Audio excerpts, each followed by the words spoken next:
ये देखिए 12th class chemistry में हेलो एल्केन चैप्टर का कन्वर्ज़न है और बच्चों की डिमांड है कि इस कन्वर्ज़न को सॉल्व कर दिया जाए। इस कन्वर्ज़न में एक प्रॉब्लम है क्योंकि ये हेलो एल्केन या जिसे आप बोलते हैं ऑर्गेनिक केमिस्ट्री का पहला चैप्टर है क्लास 12 का। और अगर उस चैप्टर को पढ़ने के बाद हम सोचते हैं कि इस कन्वर्ज़न को सॉल्व कर लें तो कुछ रिएक्शन ऐसी इन्वॉल्व हैं जो कि दूसरे चैप्टर से रिलेट करती हैं। इस वजह से डायरेक्टली ये कन्वर्ज़न थोड़ा मुश्किल से हो पाता है, लेकिन अगर आप कोशिश करते हैं तो हम आपको बताते हैं कि किस तरह से ये कन्वर्ज़न हो पाएगा और आप इसको लास्ट तक देखिए। देखिए, इसमें सबसे पहले तो मेथाइल ब्रोमाइड की रिएक्शन से आपको प्रोपेनोन बनाना है। यहाँ पे प्रोपेन नहीं बनाना, प्रोपेनोन बनाना है। प्रोपेनोन जो कि कीटोन है, प्रोपेनोन। अब हम क्या करेंगे कि सबसे पहले तो देखिए, हम मिथाइल ब्रोमाइड से जब स्टार्ट करते हैं तो मिथाइल ब्रोमाइड में 1 कार्बन है और हमें प्रोपेनोन में 3 कार्बन हैं। तो हमें पहले कन्वर्जन ये ध्यान रखना है कि हमें कार्बन को इंक्रीज़ करना है। अगर हम KCN से रिएक्शन कराएंगे तो KCN की जो रिएक्शन होती है KCN में, तो ये आपकी रिएक्शन से 1 कार्बन बढ़ता है, तो बहुत ज़्यादा स्टेप्स लग जाएंगे। तो ये हमको नहीं सोचना। यहाँ पे एक्चुअली में हमको 3 कार्बन पूरे करने, 3 कार्बन्स करने हैं। तो हमें यहाँ पे ऐसी रिएक्शन का यूज़ करना है जिसमें कि हमारे 3 कार्बन आ जाएं। तो एक बहुत इंपॉर्टेंट रिएक्शन जो हेलो एल्केन चैप्टर की है, उसी वजह से ये कन्वर्जन बनाया गया है। तो उसमें ये हमने लिया मिथाइल ब्रोमाइड और इसकी रिएक्शन हमने कराई sodium acetylide NaC triple bond CH। ये न्यूक्लियोफिलिक सब्स्टिट्यूशन रिएक्शन का पार्ट है। इसमें जो क्या होगा कि Br को न्यूक्लियोफाइल रिप्लेस करेगा। इसमें न्यूक्लियोफाइल Na पॉजिटिव है और ये है आपका nucleophile C triple bond CH।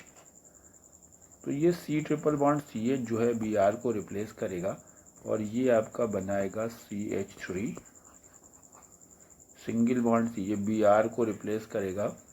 कौन सा पार्ट रिप्लेस करेगा? इतना पार्ट रिप्लेस करेगा। तो Br की जगह आ जाएगा C ट्रिपल बॉन्ड CH। तो आप क्या देख पा रहे हैं कि अब ये जो कंपाउंड जिसे बोलेंगे प्रोपाइन, इसमें 3 कार्बन्स हो गए। ये हेलो एल्केन चैप्टर में होने का रीज़न यही है कि इस रिएक्शन को स्टूडेंट सॉल्व कर पाएँ, लेकिन जो इसके बाद का पार्ट है वो हेलो एल्केन चैप्टर से नहीं है। इस वजह से कन्वर्जन इजी वे में सॉल्व नहीं हो पाता। तो अब यहाँ से क्या करना है स्टूडेंट, यहाँ से स्टेप देख लीजिए। ये रिएक्शन किसी और चैप्टर में इन्वॉल्व होती है। अगर हम ये 11th के पार्ट में भी अगर हम सही से स्टडी करते हैं एल्काइन में, तो वहाँ पे भी पाई जाती है। अगर हम इसकी हाइड्रोलाइसिस करेंगे, वाटर के साथ रिएक्शन करें, H2SO4 डाइल्यूट और HgSO4 की प्रेजेंस में हम करेंगे, तो ये हाइड्रोलाइसिस करेंगे, हाइड्रेशन करेंगे एल्काइन का, तो हमारा जो कंपाउंड बनेगा वो होगा CH3। C और C पे हम यहाँ पे OH को अटैच करेंगे। वो बॉन्ड को हम ट्रिपल से डबल में कन्वर्ट करेंगे और एक H यहाँ पे लगाएंगे तो यहाँ पे CH2 हो जाएगा। ये कंपाउंड बनेगा और ये कंपाउंड डायनेमिकली अनस्टेबल है, इक्विलिब्रियम में रहता है। ये अपने इस H पार्ट को रोटेट कराएगा इधर की तरफ और एक टाटोमर्स बनाएगा।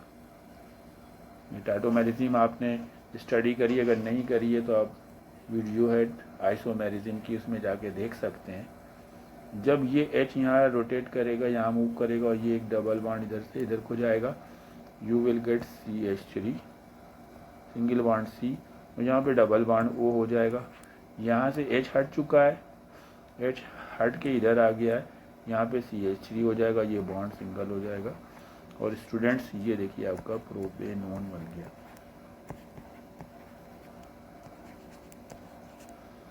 प्रोपेनोन बन गया। एक मेथड और बता देते हैं इसी को, दूसरा कन्वर्जन किस तरह से सॉल्व करेंगे। इसी के अगर दूसरा हम मेथड यूज़ करते हैं तो जैसे हमने लिया था मेथाइल ब्रोमाइड की अगर हम KCN से रिएक्शन कराते हैं तो एक कार्बन बढ़ जाएगा,